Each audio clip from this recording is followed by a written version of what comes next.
जर मी चाललो आहे लक्झरीने मुंबईला आणि म्हटलं टिफिनला काय घ्यायचं, कारण हॉटेलमध्ये खायला एवढं काही आवडत नाही प्रवासात. तर मग आजही संडे होता, तर म्हटलं मिस्टर बोलले की सुकं चिकन करूया आणि चपात्या घेऊया. तर मी आज बनवते सुकं चिकन प्रवासासाठी. पाऊण किलो चिकनला मी आलं लसूण पेस्ट, लाल मसाला आणि मालवणी मसाला लावून मॅरिनेट करून ठेवले. बघा कांदा आता चांगला लाल झालेला आहे. आता मी याच्यामध्ये सर्व मसाले टाकते. मसाला आहे 2 चमचे, 1 चमचा आहे लाल तिखट, 1 चमचा आहे गरम मसाला, हळद,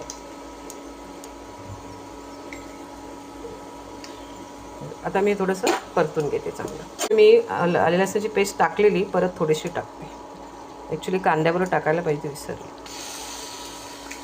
आता मी टोमॅटो टाकणार आहे. ॲक्च्युली टोमॅटो सगळ्यांना कांद्याबरोबर टाकायची सवय असते, पण कसं असं हे मसाले आपण तेलात टाकले ना की इतर तेल आपण कमी वापरतो, त्यामुळे थोडासा तवंग येतो मग, आणि मसाले पण चांगले भाजले. आता मी टोमॅटो टाकते.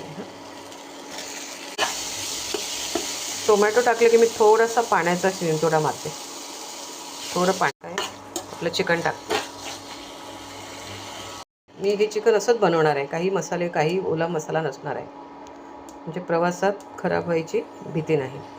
आता ह्याच्यावर ताट ठेवून मी हे चिकन शिजवणार आहे की कोथिंबीर टाकली की त्याचंही जे मॉइश्चर असतं ते चिकनमध्ये मिक्स होईल.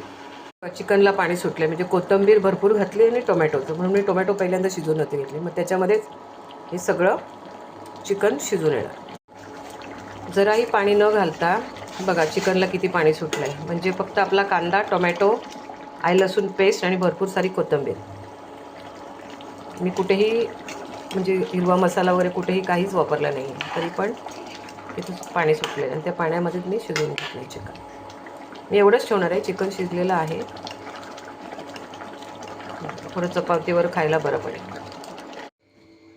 हे बघा मिठाच्या पाण्यात मी असे कांदे कापून ठेवलेले, तो टेस्ट चांगली येते. आणि हे आपलं चिकन, ही आपली चपाती आणि कांदे. आपलं चिकन विथ चपाती हे रेडी आहे सर्व करायला. धन्यवाद.